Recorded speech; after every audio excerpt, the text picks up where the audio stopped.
Snow pressed against the windows of the 32nd floor. The office smelled of leather and cold coffee. She sat across from him, hands trembling in her lap. "Say it again," she whispered. His jaw tightened. "I'll be your Christmas date. 2 days. Clean arrangement." "Why? Does it matter?" "Yes." He stood, moving to the window. City lights reflected in his dark eyes. "My mother died 3 years ago. Christmas Eve." The air shifted. She hadn't expected honesty. She used to ask when I'd settle down. "Bring someone home." His voice stayed flat, controlled. "Every year, same question." Then she was gone. "Now my father asks. Every year. Same question." "So we're both running," she said quietly. "We're both surviving." She looked at his reflection in the glass. Strong shoulders, expensive suit, lonely eyes. Success wrapped in isolation. "Your family will ask questions," she said. "Let them. Mine will too. Then we make it believable." He turned. "What do they need to see?" Her throat tightened. "Someone who chose me. Not someone I convinced." Something flickered across his face. "Recognition, maybe. Or pain." "I can do that," he said. Christmas Eve arrived cold and merciless. She stood in her apartment, staring at the red dress hanging on her closet door. Her phone buzzed. "I'm downstairs." Her hands shook as she zipped the dress. As she stepped outside, a black car waited. He stood beside it, charcoal coat, no smile. "You look nervous," he said. "I am." "Good. So am I." The admission startled her. He opened the door and she slid inside. Leather seats. Subtle cologne. The space between them felt electric. "Ground rules," he said as they drove. "We met at a charity event 6 months ago. I asked for your number. You made me wait 3 days before responding." "Why 3? "Because you're not desperate. You're careful."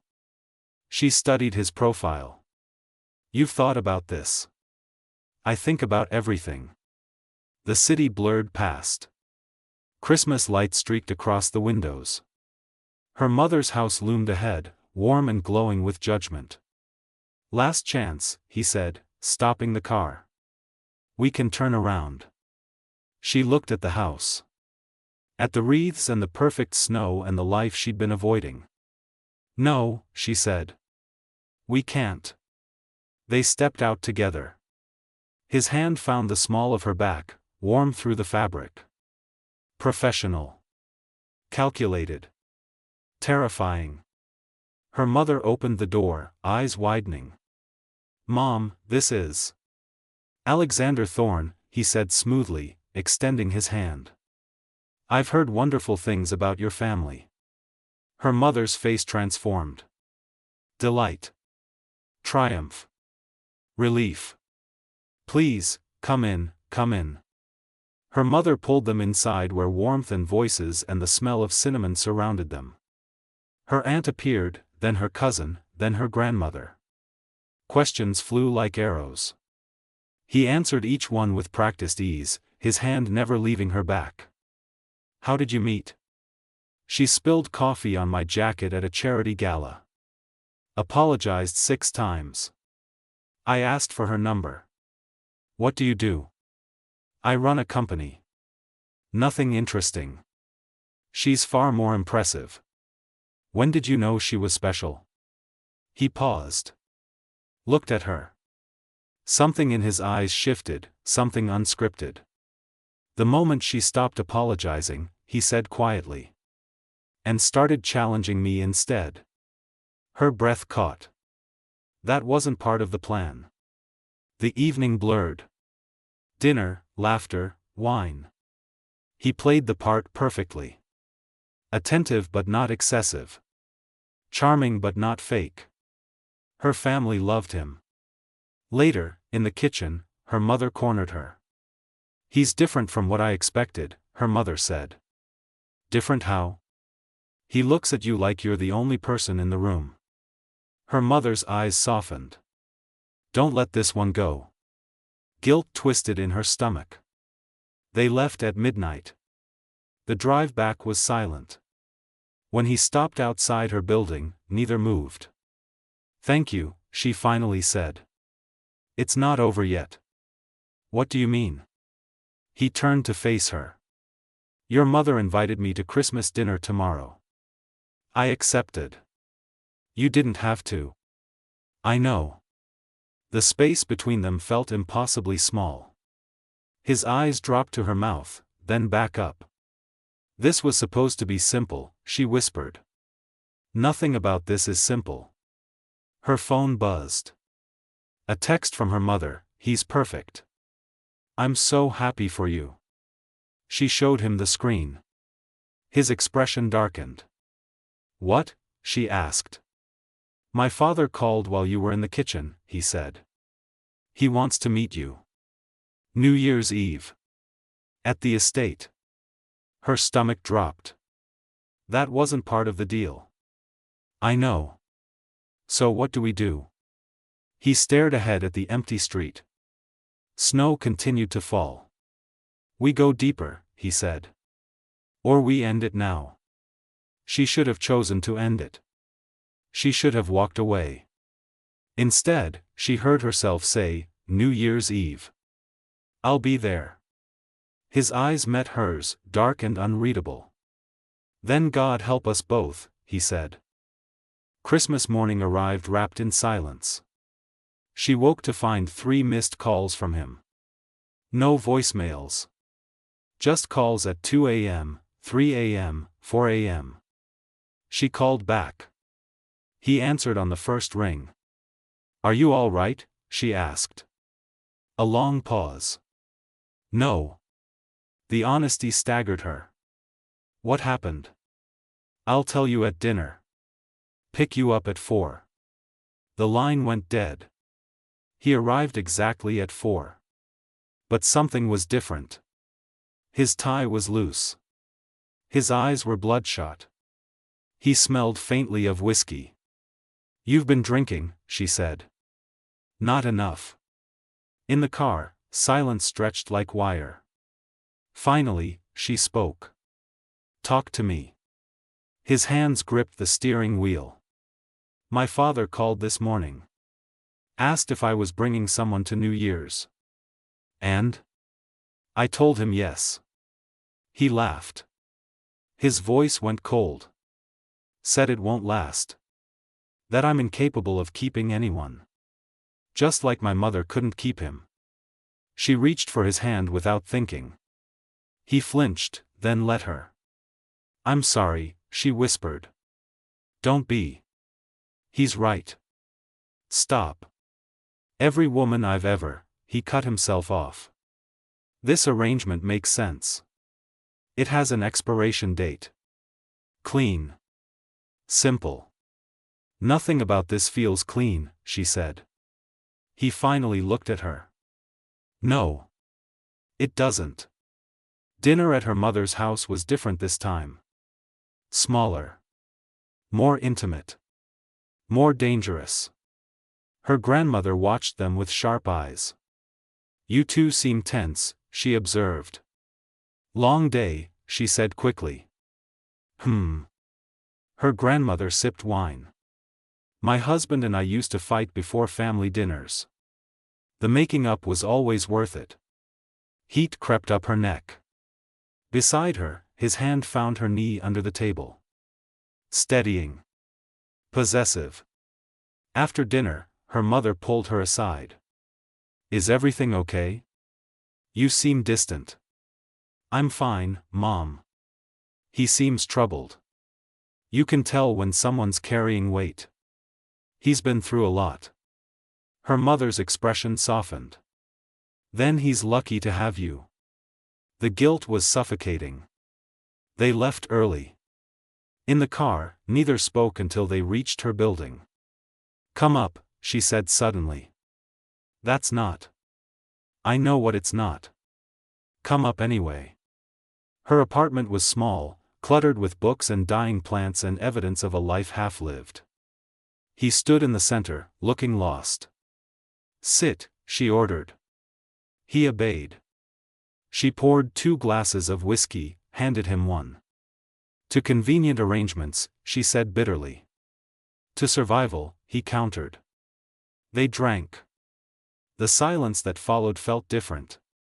Heavier. Tell me something real, she said. Not the rehearsed answers. Something true. He stared into his glass. I haven't celebrated Christmas since she died. I work through it.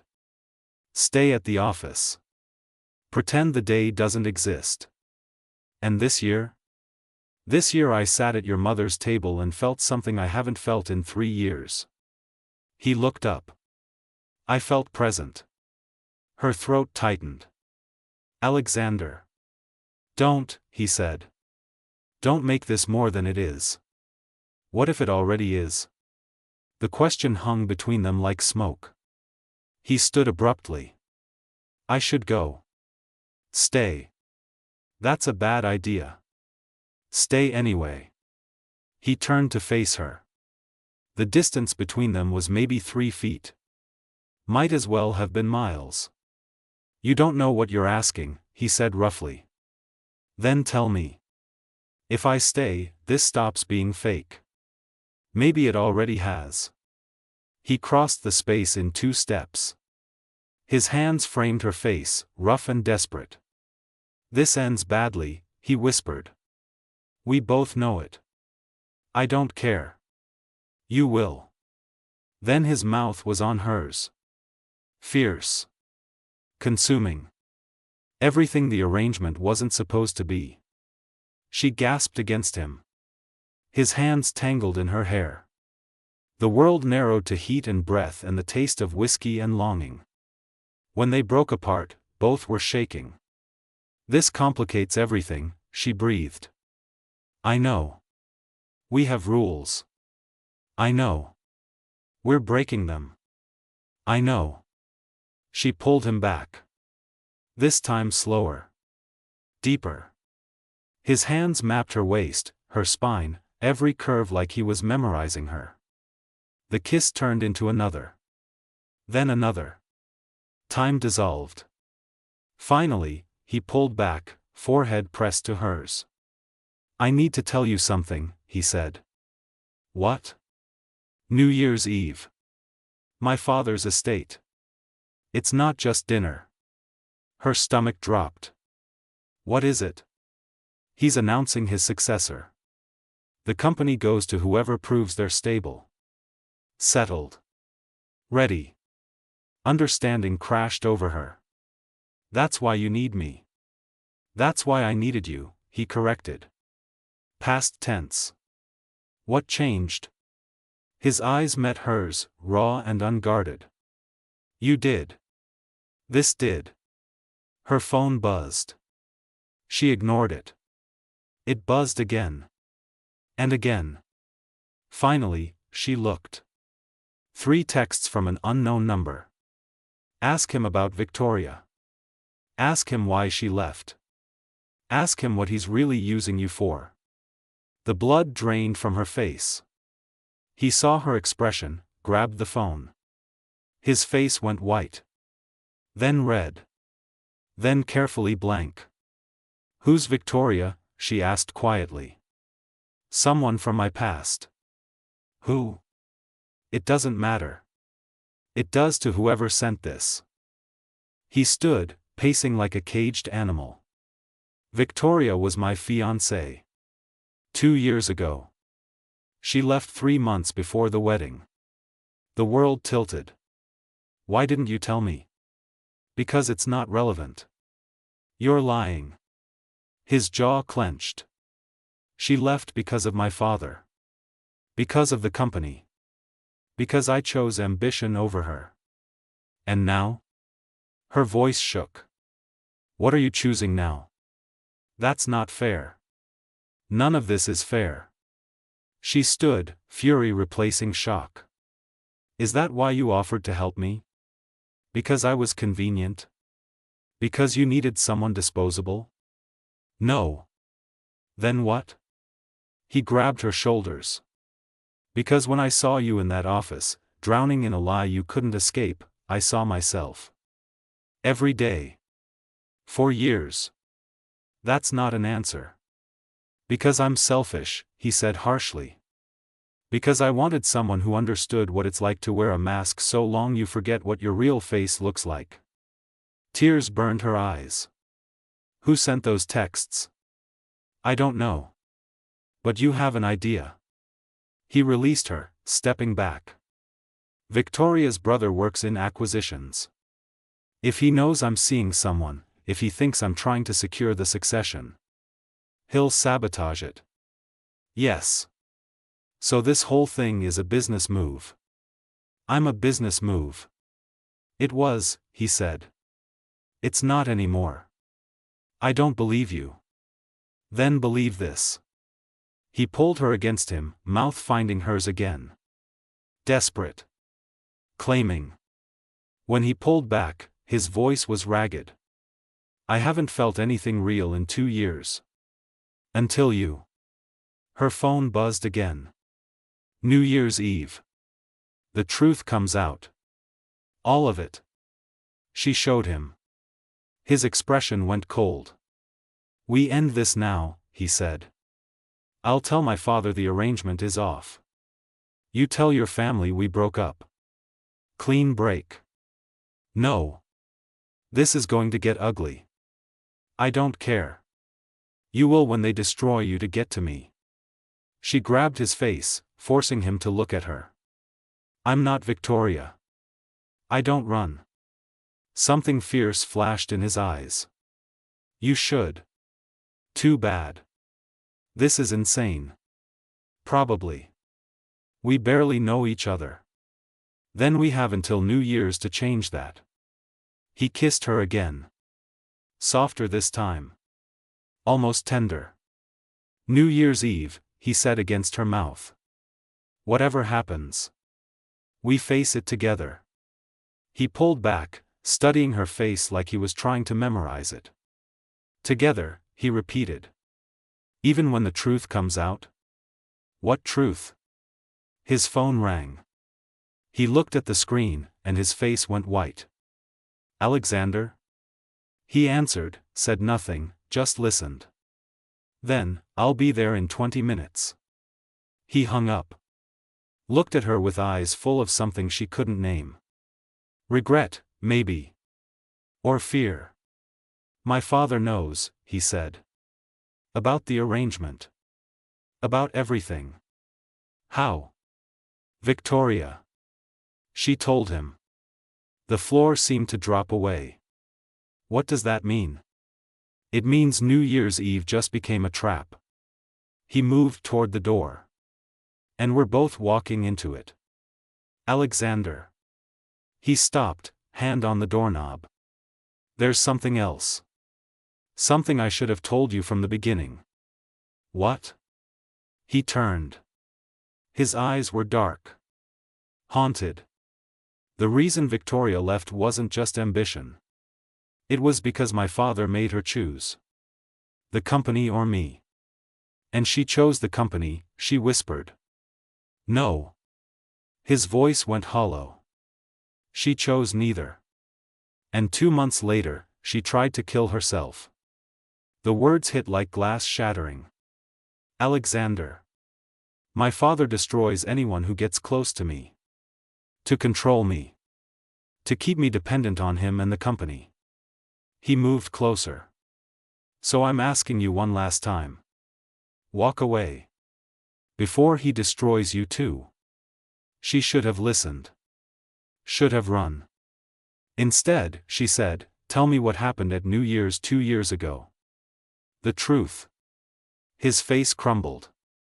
That's when I found her. In her apartment. Pills everywhere. Is she? She survived. Barely. She doesn't speak to me anymore. His voice cracked. And I don't blame her. She crossed the space between them, wrapped her arms around him. He stood rigid, then collapsed into her, shaking. "This is why I don't do real," he whispered into her hair. "This is why I can't." "Then we won't." He pulled back. "What?" "We'll do fake. Perfectly fake. So convincing that your father believes it, Victoria believes it, everyone believes it." She met his eyes. "And when it's over, we walk away. No one gets hurt."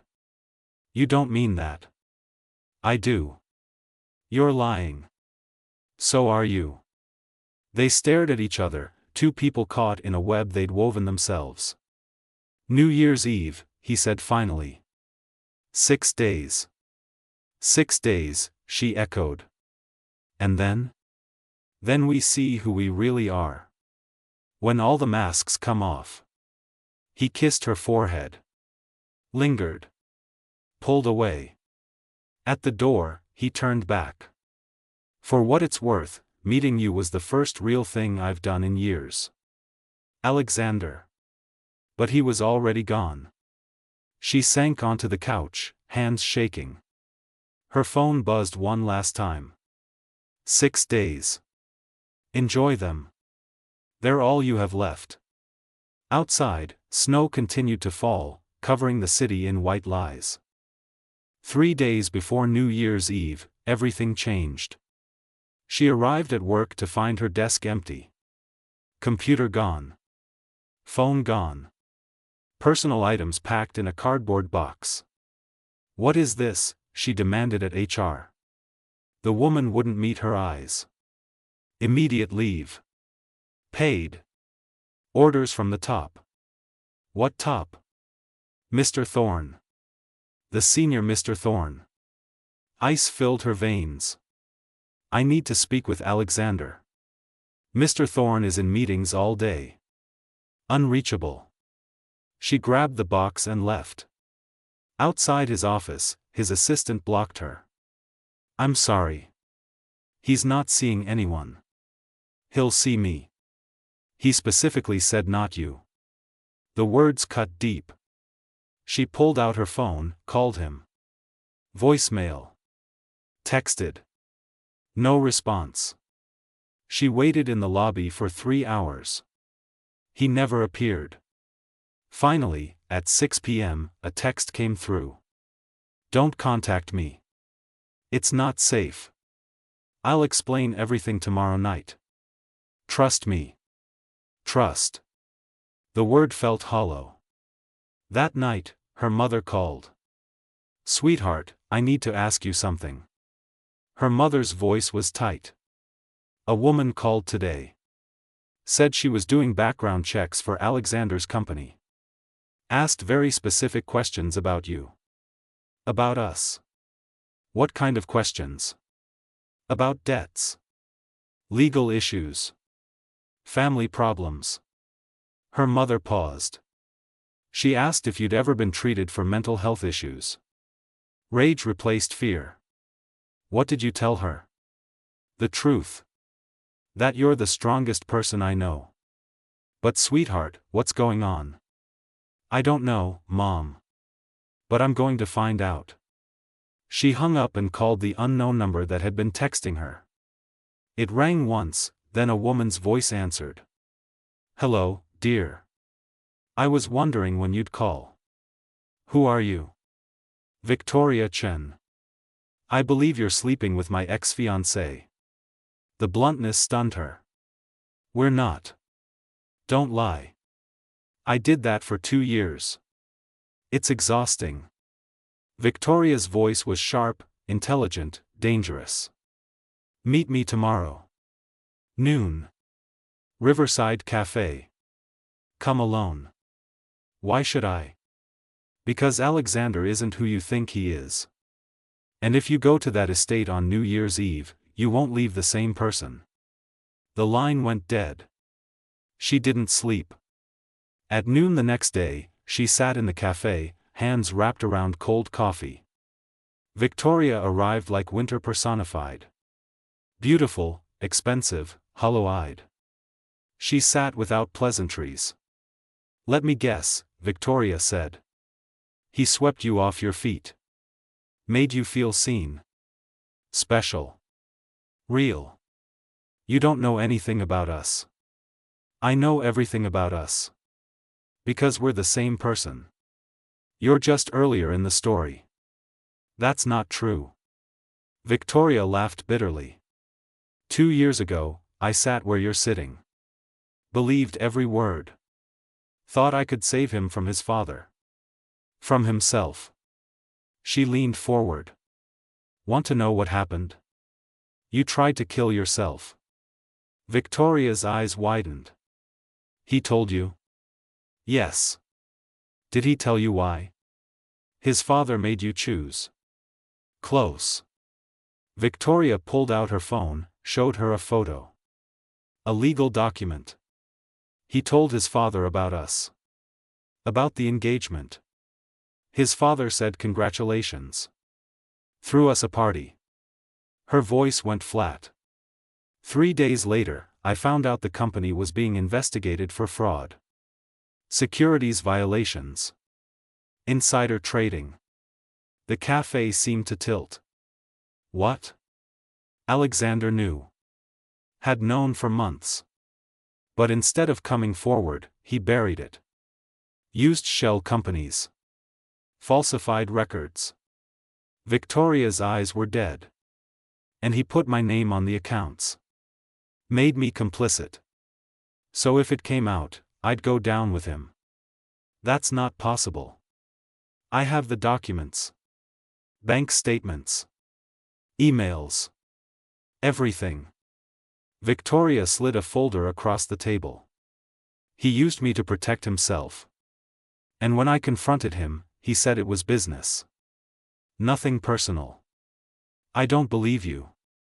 Then explain this. Victoria pulled out another photo. A news article dated 6 months ago. The investigation closed. No charges. Because someone else took the fall. A junior accountant. 30 years old. Father of 2. He's serving 8 years in federal prison for crimes Alexander committed. Nausea rolled through her. Alexander would never. Alexander would do anything to protect the company. Including sacrifice you. Victoria's voice softened. New Year's Eve. His father is announcing the succession. But there's a condition. Alexander has to prove he's stable. Committed. So he needs you there. Needs you to play the perfect girlfriend. And after the announcement, after he gets what he wants, you'll disappear. Just like I did. Why are you telling me this?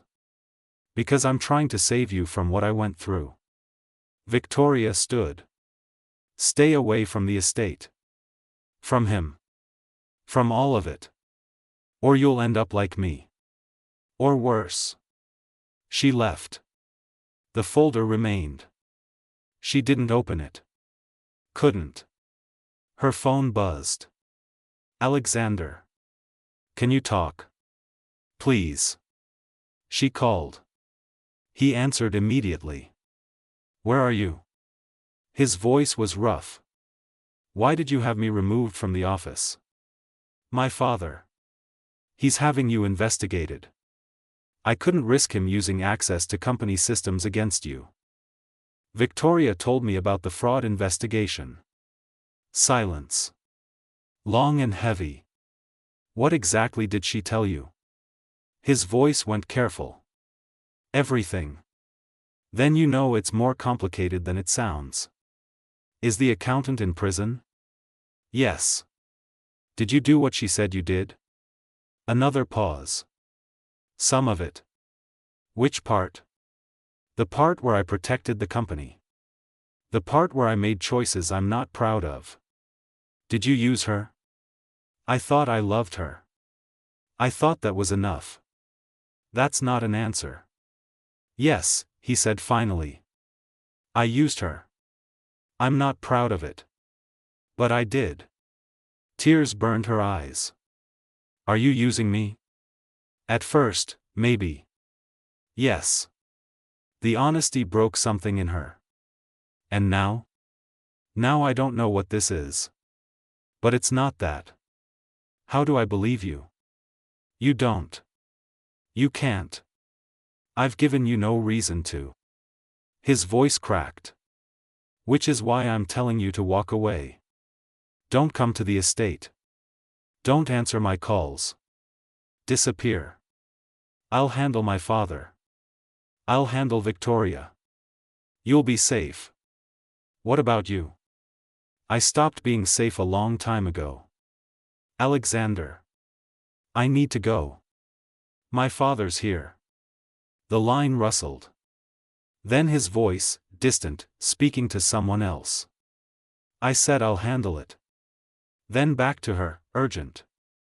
Listen to me. Whatever happens tomorrow night, remember I chose this. Not you. Me. Chose what? Goodbye. His voice broke. I'm sorry. For all of it. The line went dead. She sat in the cafe, hands shaking. Opened the folder Victoria had left. Inside were documents. Photos. Emails. Everything Victoria had described. And one more thing. A medical report. Victoria's. From the hospital. Detailing the suicide attempt. And at the bottom, a note from the attending psychiatrist. Patient reports trigger was discovery that partner had fabricated evidence suggesting she was complicit in financial crimes. Felt trapped. Felt betrayed. Felt she had no way out except death. She closed the folder. Looked out at the gray winter day. Her phone buzzed one more time. Unknown number. Tomorrow night. 8 p.m. Thornhill Estate.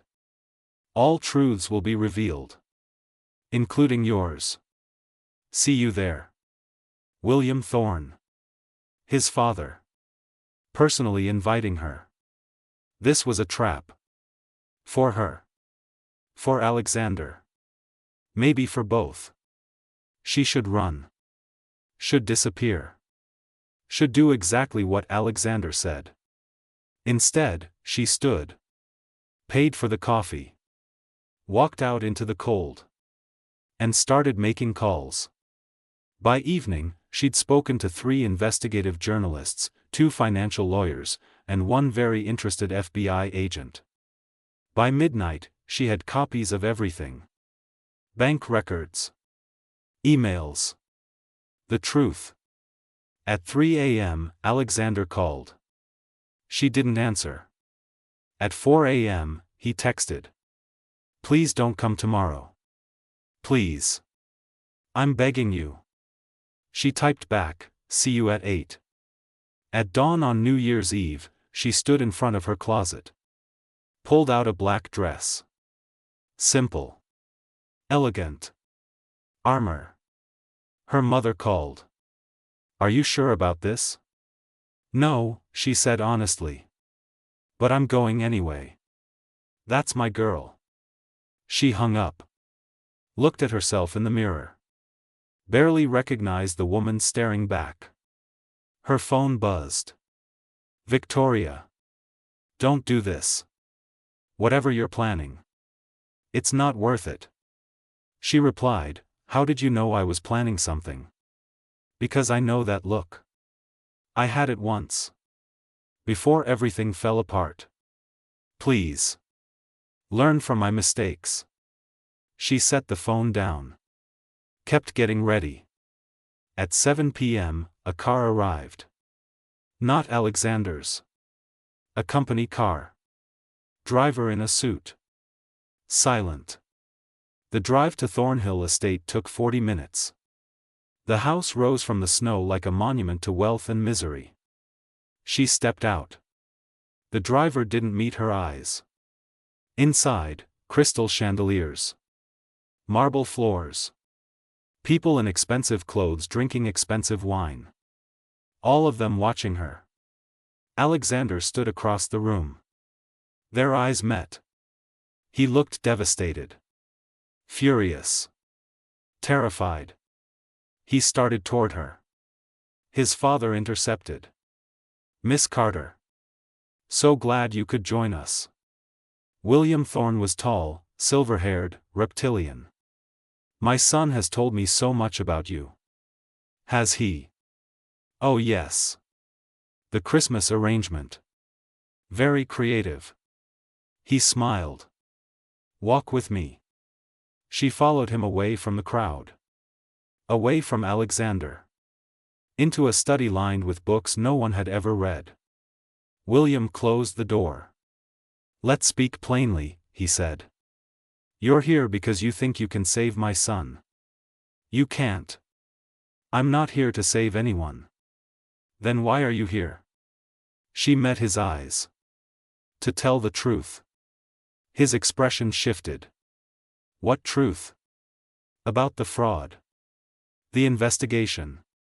The accountant serving time for crimes he didn't commit." William's face went cold. "Be very careful. I have documents. Recordings. Evidence. And in 1 hour, unless I make a call to stop it, all of it goes to the FBI. The SEC. Every major news outlet. You're bluffing. Try me." They stared at each other. Predator and prey. Except she wasn't sure anymore who was which. "What do you want?" William asked. "Let him go." "Excuse me?" "Alexander. Release him. Let him walk away from the company. From you. From all of this. In exchange for your silence. In exchange for the evidence disappearing. Forever." William laughed. "You'd sacrifice everything for him? A man you barely know?" "Yes." "Why?" "Because someone has to break this cycle. Might as well be me." William studied her. "You're more interesting than Victoria." She broke. "You're threatening me. I'm offering you a deal. And if I refuse? Then we all go down.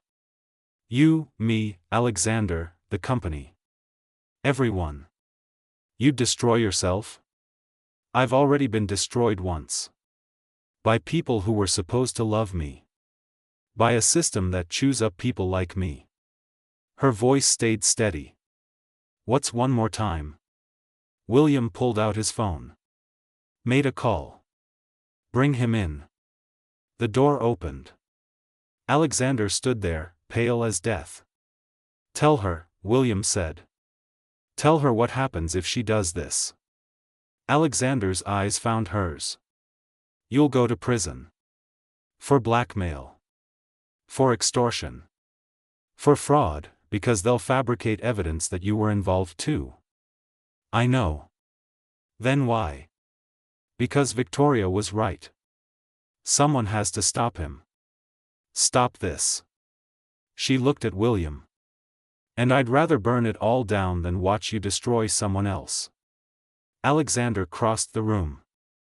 Grabbed her arms. "Don't do this. Please. It's already done." "No." His voice broke. "No. I won't let you. You don't have a choice. Then I'll confess. Everything. The fraud. The cover-up. All of it."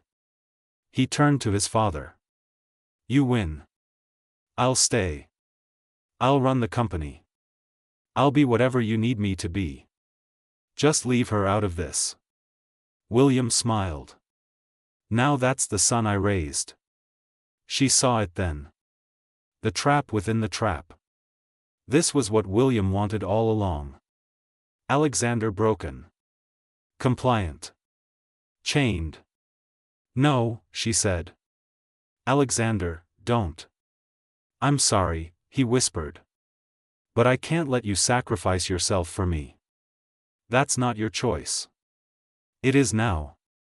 He kissed her forehead. Turned to his father. "Draft whatever papers you need. I'll sign them." William nodded to someone behind them. Two men in suits appeared. Escort Miss Carter out. Make sure she understands what happens if she speaks about tonight. They grabbed her arms. She struggled. Alexander. I'm sorry, he said again. For everything. Don't do this. But they were already pulling her away. Down the hall. Through the crowd. Out into the snow. They threw her into a car. Locked the doors. As they drove away, she looked back. Through the window, she saw Alexander standing in the study. His father beside him. Both watching her leave. Both knowing they'd won. Her phone buzzed. A text from Alexander. Forgive me. Even though I don't deserve it.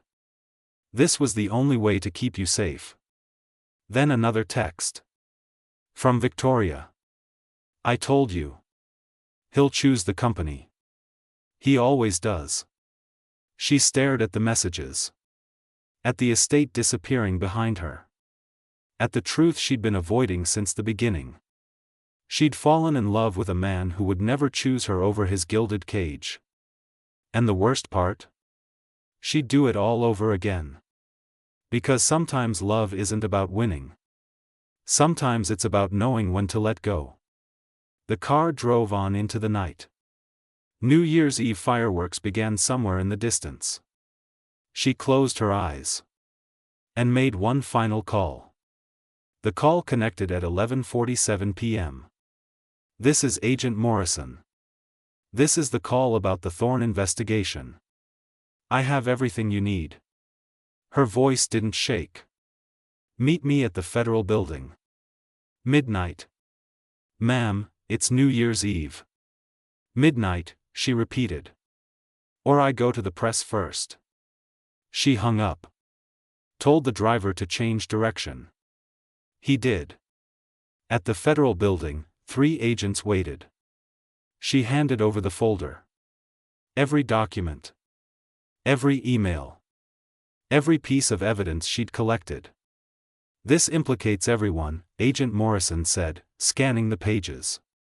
The father, the son, the board of directors. I know. Including evidence that could implicate you. I know that too. Why are you doing this? She thought of Alexander. Of his broken expression. Of the choice he'd made. Because someone has to, she said. At 12:03 a.m., as the city exploded with fireworks, federal agents arrived at Thornhill Estate. She wasn't there to see it. She was in a hotel room, watching the news. The crawler at the bottom of the screen read, "Breaking, Federal Raids at Thorne Industries. CEO William Thorne in custody." Her phone erupted. Calls from her mother. From Victoria. From reporters. She ignored them all. Except one. Alexander. She answered. What did you do? His voice was raw. What you couldn't. They arrested my father. They're freezing company accounts. The board is in chaos. Good. You destroyed everything. I freed you. Silence. Then, quieter, at what cost? Whatever it takes. They'll come for you next. Investigate you. Your family. Let them. Why? His voice broke. Why would you do this? Because you asked me what's real. Her eyes burned. This is real. This is me choosing you over everything else.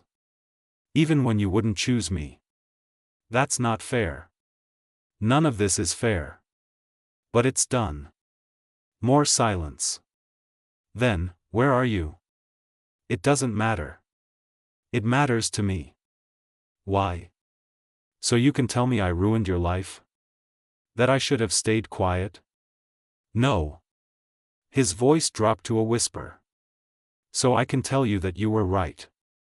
About all of it. Her breath caught. Alexander. I'm coming to you. Where are you? Don't. Too late. I'm already in the car. The FBI will be watching you. I don't care. Your father is exactly where he belongs. Because of you. A pause. Please. Let me see you. She gave him the address. Hung up. 23 minutes later, he knocked. She opened the door. He looked destroyed. Hair disheveled. Tie gone. Eyes red. Can I come in? She stepped aside. He entered. Stood in the center of the room like he didn't know where to belong. I'm sorry, he said finally. For which part? All of it. Using you. Lying to you. Thinking I could protect you by pushing you away. You did protect me. By destroying yourself. No. She moved closer. By refusing to let your father win. He didn't win. But neither did we. Didn't we? He looked at her then. Really looked. What happens now? I don't know. The investigation will take months. Maybe years. They'll question everyone. Including you. I'll testify. About everything I know. They'll ask about us. About the arrangement. I'll tell them the truth. Which truth? She stepped closer. That it started as a lie. And became the most real thing in my life. His eyes closed. You shouldn't say that. Why not? Because it makes this harder. This? He opened his eyes. Leaving. The word hit like a fist. What? I'm stepping down. From the company. From everything. Once the investigation clears, I'm disappearing. Where? Somewhere my name doesn't matter. Where I can start over. Alone? He looked away. It's better that way. For who? For you. Don't I get a say? Not in this. She grabbed his face, forced him to look at her. You don't get to make that choice for me. Not anymore. I'm toxic. Everything I touch. Shut up. She kissed him. Hard. Desperate. You don't get to run. Not after everything we've been through. He pulled back. You deserve better. I deserve the truth. All of it.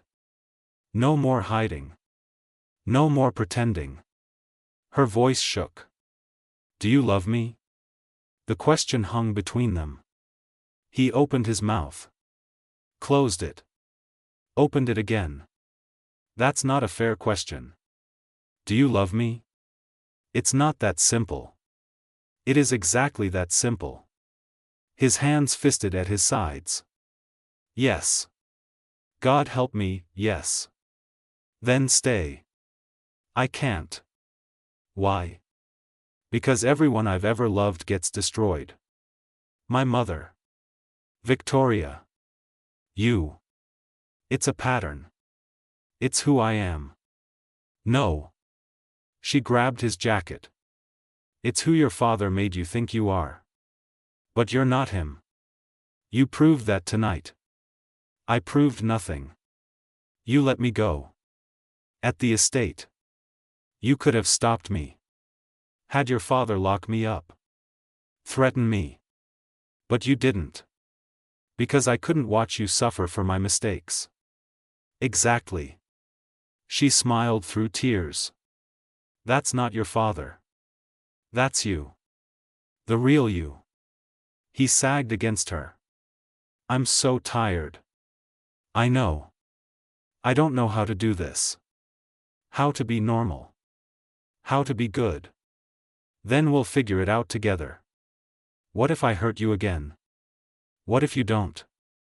He pulled her close. Buried his face in her hair. This is insane. Probably. We barely survived the last 2 weeks. And yet we did. The investigation. We'll face it. The press. We'll ignore them. Your family already knows I'm crazy. This won't surprise them. He laughed. A broken, beautiful sound. You're serious. Completely. You want to be with me. Even after everything. Especially after everything. He pulled back. Studied her face. Why? Because fake was easier. Fake was safe. But real is worth it. Even when it hurts. Even when it's terrifying. She touched his face.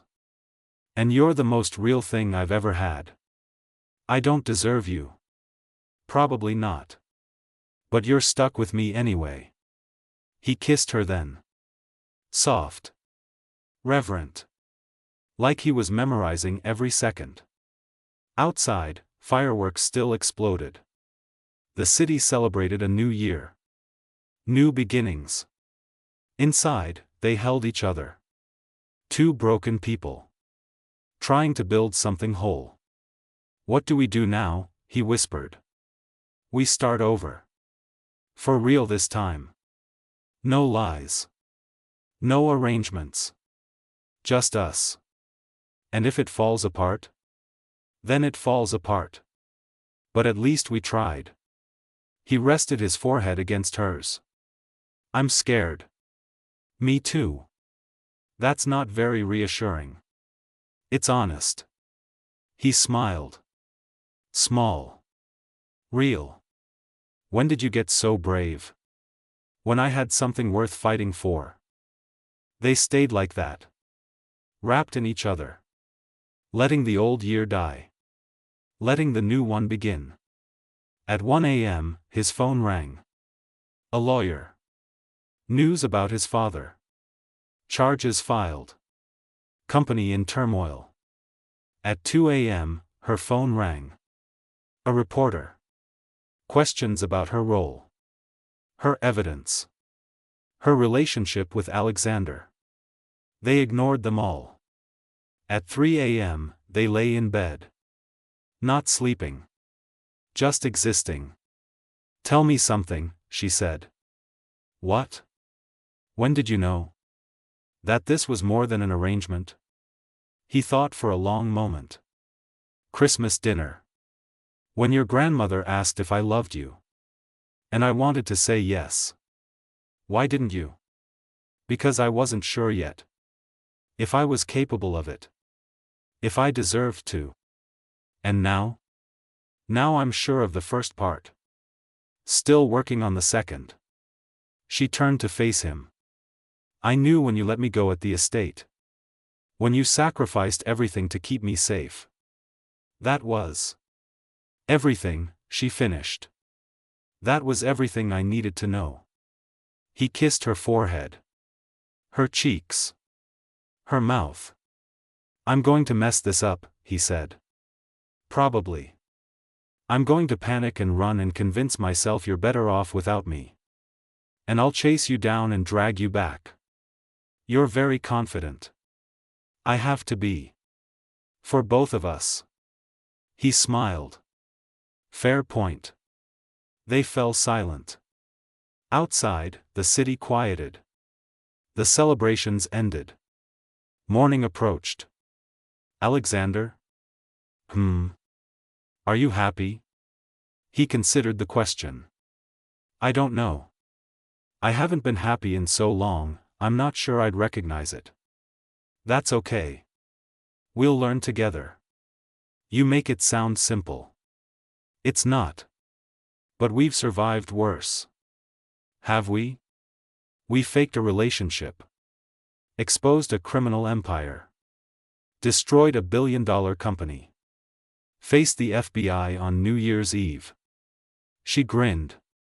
What's a little emotional honesty compared to that? He laughed. When you put it that way. Exactly. At 6 a.m., dawn broke. Gray light filtered through the curtains. Her phone buzzed. Victoria. I saw the news. You did it. You actually did it. She texted back, "You okay?" For the first time in 2 years, yes. Thank you. Thank him. He's the one who let go. Maybe you both saved each other. She set the phone down. Alexander was watching her. "Victoria?" he asked. "Yeah." She says thank you. I should be thanking her. For warning you. For trying to protect you. She tried to protect herself too. By warning me. Smart woman. She is. Just broke. Like us. Like we were, she corrected. Past tense. He pulled her against him. Optimist. Realist. Same thing. At 8 a.m., his lawyer called again. This time, he answered. The conversation was brief.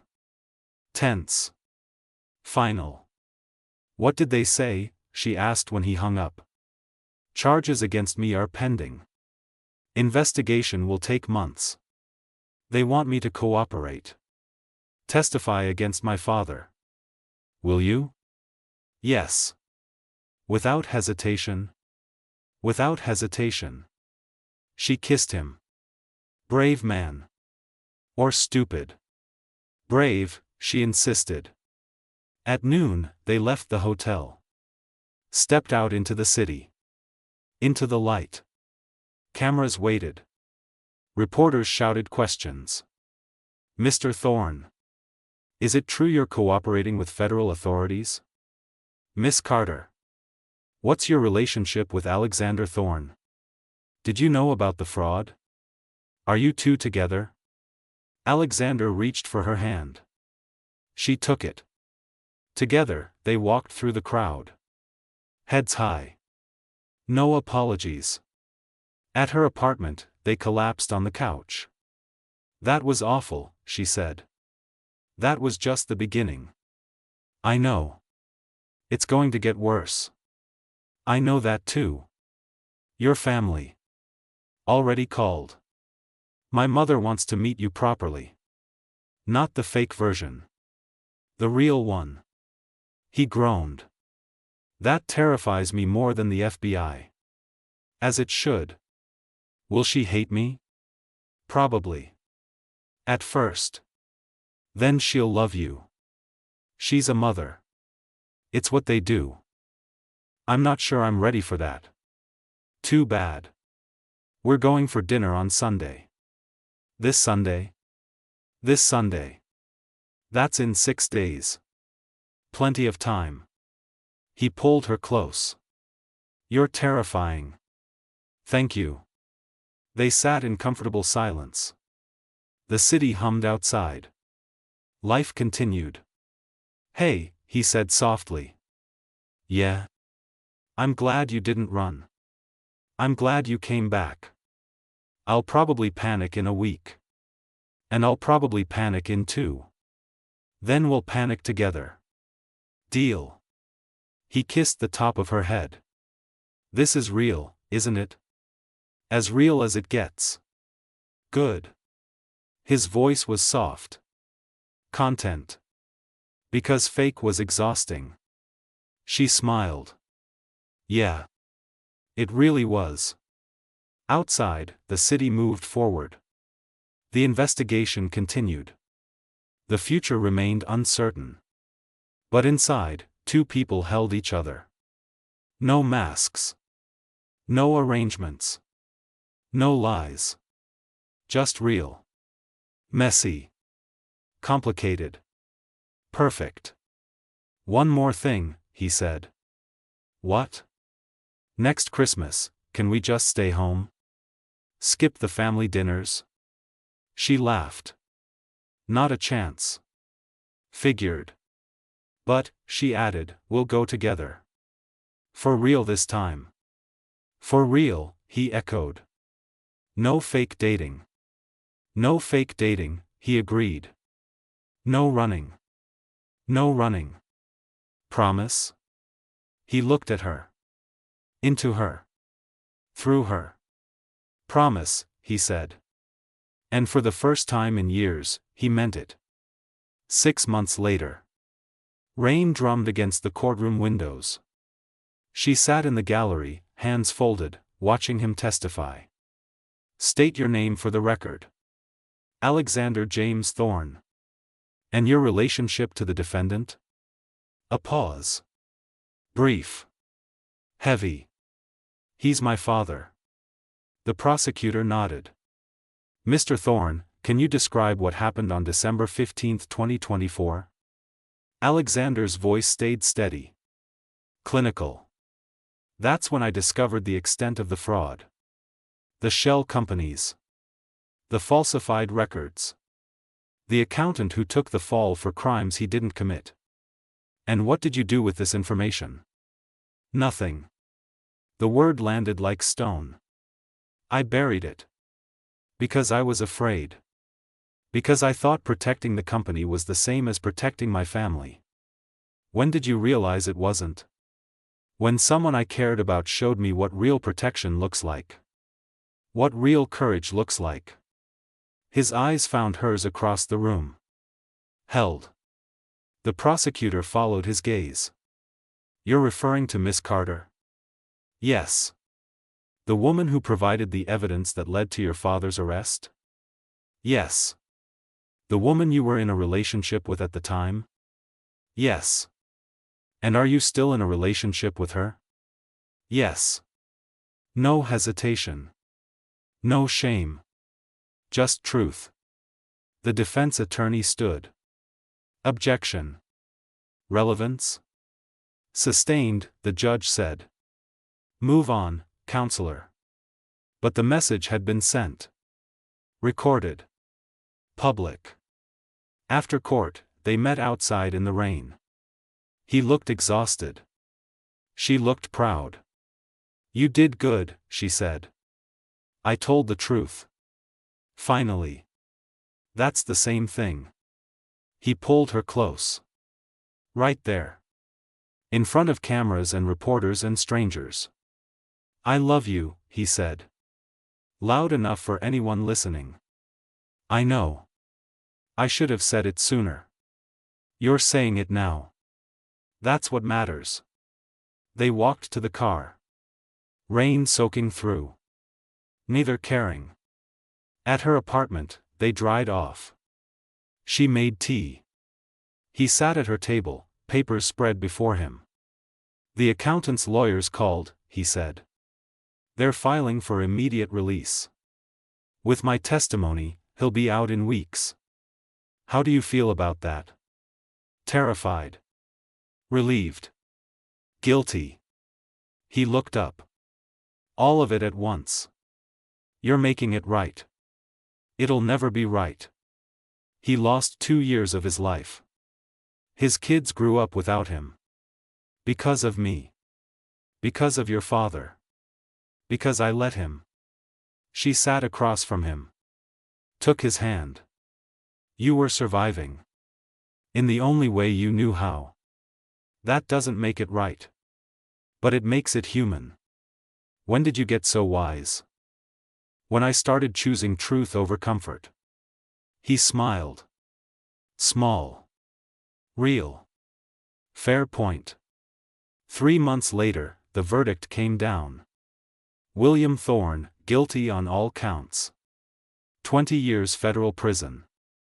Alexander stood outside the courthouse, facing cameras he'd spent his whole life avoiding.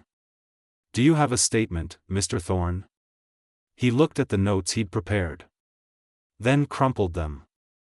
My father built an empire on lies. On manipulation. On destroying anyone who threatened his control. His voice was steady. Strong.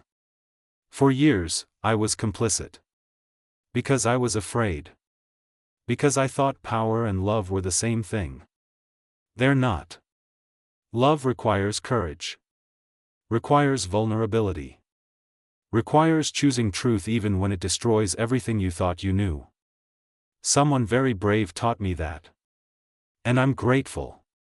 Every day. As for the company, I'm stepping down permanently. The board will restructure. New leadership. New ethics. Or it will dissolve. Either way, the Thorn legacy ends with me. And I'm okay with that. Because some legacies deserve to die. He walked away. She was waiting at the edge of the crowd. That was some speech, she said. I had a good editor. I didn't edit anything. You edited me. Into someone better. You were always that person. You just forgot. He kissed her. Soft. Certain. Come with me. Where? Anywhere. Everywhere. Nowhere important. Very specific. I'm trying to be spontaneous. It's terrifying. Is that a yes? She thought of her apartment. Her job. Her carefully constructed life. Then she thought of fake Christmas dates and real confessions and choosing courage over comfort. Yes, she said. Absolutely yes. They left the city that night. No plan. No destination. Just two people and a car and a future unwritten. They drove to the coast. Rented a cabin. Spent 2 weeks doing nothing but existing together. Tell me something, she said one morning. They were on the beach. Sunrise painting the sky. What? Do you miss it? The company. The power. No. Not even a little. Not even a little. He turned to her. You know what I miss? Nothing. Because everything I need is right here. That's very cheesy. But true. Still cheesy. Can't both be accurate? She laughed. Kissed him. I suppose they can. They stayed at the coast for a month. Then moved to the mountains. Then a small town where no one knew their names. He got a job at a bookstore. She started writing. They bought a dog. Built a life from scraps and honesty and love. 1 year later, on Christmas Eve, they sat by a fire. Snow falling outside. The dog asleep between them. Do you remember last year? She asked. Every second. Would you change any of it? He considered. The pain? Yes. The fear? Yes. The lies? Absolutely. But the ending? The part where I'm sitting here with you? Not a chance. Even though we lost everything? We didn't lose everything. We lost the things that were destroying us. Semantics. Truth. She rested her head on his shoulder. I love you. I know. You're supposed to say it back. I love you. He kissed her hair. Every day. More than the day before. Less than tomorrow. Now who's cheesy? I learned from the best. They sat in comfortable silence. The fire crackled. Outside, the world continued. Hey, he said softly. Yeah. Thank you. For what? For not running. For not letting me run. For choosing truth when lies would have been easier. You're welcome. For seeing me. The real me. And staying anyway. That part was easy. Was it? The easiest thing I've ever done. He pulled her closer. I don't deserve you. You're right. But I'm staying anyway. Stubborn. Loyal. Same thing. Exactly. They fell silent again. Content. Complete. Her phone buzzed. A text from her mother. Merry Christmas, sweetheart. We miss you both.